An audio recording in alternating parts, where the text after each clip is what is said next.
My guest today is Bertie, an advocate for the LGBTQ community. Today, we're going to talk about House Bill 1686. But before we do that, Bertie, thanks for being on our show. Can you share a little bit of your background and how you became an advocate for the LGBTQ community? I am an adult trans person. I use he, they pronouns. I started kind of coming into my identity, I would say, like, I guess more officially in college, when there was a little bit more safety to kind of come out and explore who I was. Um, but realistically, like thinking back on my life, I think there was a lot of signs kind of growing up that I was trans, in ways that I reacted during puberty and things like that. But it was when I was in college and I was finding more of the language to Mm. describe, like, hey, this is describing how I've been feeling ever since I started my original puberty. This is how I've been feeling since elementary school. Oh, Um, and I started getting really involved with my campus's gay straight alliance, where again, I made a lot of good friends. I kind of like, I've gone back and talked to my advisor. I'm like, this was something that I really needed because it helped me like see what was going on in the world, especially being in a rural state university. mhm. And so um, I don't know, I got really involved with the Gay Straight Alliance, offering support and community for other LGBTQ students on campus, planning those events, and really seeing like the struggles of my classmates trying to be LGBTQ, go to campus, worry that if it were to come out that they were LGBTQ, that their parents would cut them off and they wouldn't be able to go to school anymore. Mm. And so since graduating, I have done a lot more just kind of like seeing what's going on in the community, not just my personal experiences as a trans person, but the experiences of trans youth, the experiences of LGBTQ youth. And then I actually just finished a master's degree this last year, where a lot of my focus was on LGBTQ homelessness, LGBTQ youth in schools, policies surrounding that, healthcare policies for transgender Americans. So Mm. I don't know, just I really put myself into it. You're all in. Let's talk about House Bill 1686. You've gone to Austin to speak against this bill, but first, briefly describe what it's planning to do. So the official summary for this House bill is kind of going on the provision to allow children procedures referring to like gender transitioning, gender reassignment, or gender dysphoria. Mhm. It also kind of rolls in how public funds are being used for these types of transitions. So, like if you're on Medicare, Medicaid, the state doesn't want to fund your transition related care.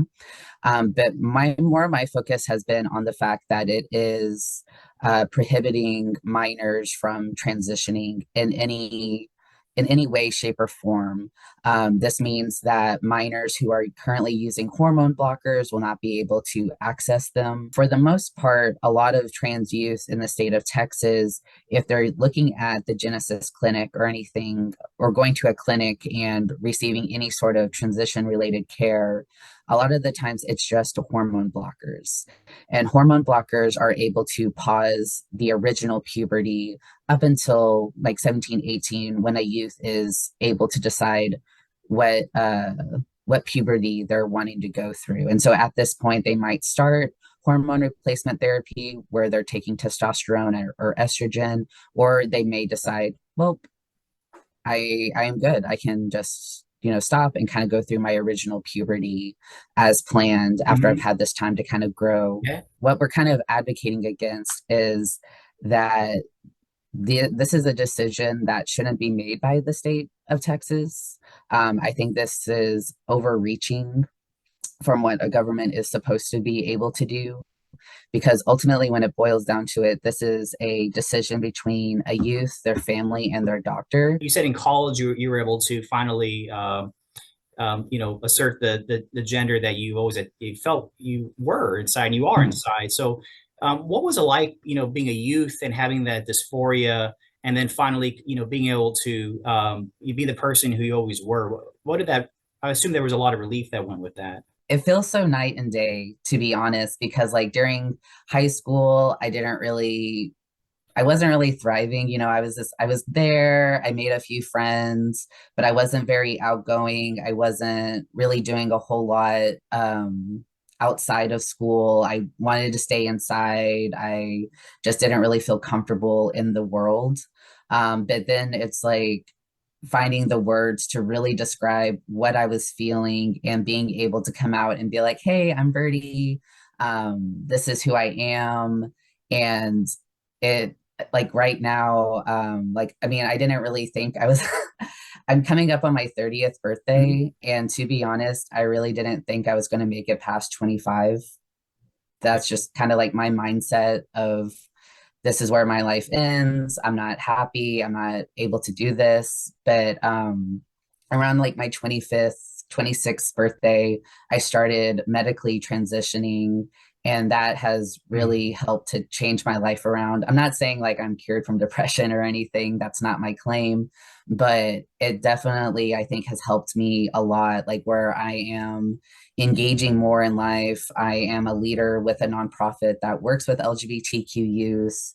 And I really do feel like I'm actually like living my life Yeah. instead of just hiding away like I did in high school. I wanted to close by addressing something, which is right now we're just seeing a lot of backlash by public leaders in Texas and largely across the South in the United States with this legislation that targets the trans community in particular. It's basically it's basically very hateful. Yes. But if you could address that community, because obviously you have a lot of supporters, you do with with us and your own community as well. But if you could address the people who are looking to diminish your rights, your basic human rights, what would you tell them? One thing that really ticked me off when I was in Austin on the 27th is that it was very clear that they didn't want to hear from us. Mhm. I was waiting. I think I signed up to testify at 7 a.m. and I was there up until midnight when they closed Wow. off public testimony. And they really only started letting the public talk around like 10:30 p.m., 11 p.m. Wow. So really, I would love it if I could just take them by the shoulders and shake them Mhm. and just, or do something because I'm like, I want to feel like I'm being heard. What's happening in the state and with what our elected officials are saying regarding the trans community, it has negatively like Mhm. affected my health, my mental well being, just having to live in a state where where even though I can like, see my friends around me, I know I have a community support, it ultimately feels like when Texas is attacking the rights of trans youth, when they're seeking to erase those stories, they're basically saying, we don't want you growing up into these trans adults. And even though I am an educated person, I give back to my community, all of the trans people that I've had the privilege to meet and make connections with, they have helped me. They've helped me grow. They have been this great feeling of support. Like I went to a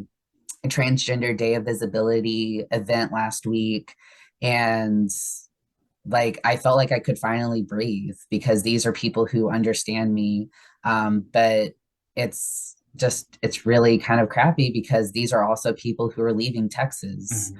They are hearing what the legislator is saying. And like I know one of my friends, he actually just got a job in Denver and he's leaving and he is an immensely like important leader in the Dallas trans community. And so it just makes me really worried about what Texas will look like when we're losing all of these great people who are in our universities. They are workforce. They are a very important part. We are a very important part of what makes Texas run, and they're running us out. Well, Bertie, it's an important topic, and we're going to keep revisiting it.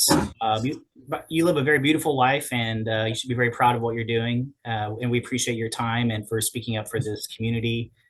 Any final thoughts?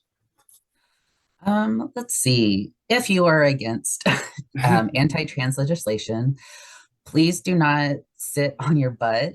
Please do not keep silent. I know that even like this past week, I've been feeling very discouraged, but I really want to encourage people to reach out to their representatives, let them know, like, hey, I'm a Texan, I'm cisgender, I'm heterosexual. Let them know that allies really do Mhm. care about this community, and then find ways to donate your time or your money to local organizations. In DFW, we have some really great orgs that are working with trans people and trans youth. LGBTQ Mhm. Saves is a Fort Worth option, as is Finn's Place, Transcendence International. There's a lot of really great people out there doing work to support these folks, and we do need volunteers. We do need financial contributions to really help keep our work going. Well said. Hey, Bertie, we appreciate your time. Best of luck with all your efforts. All right. Thank you so much. Thank you.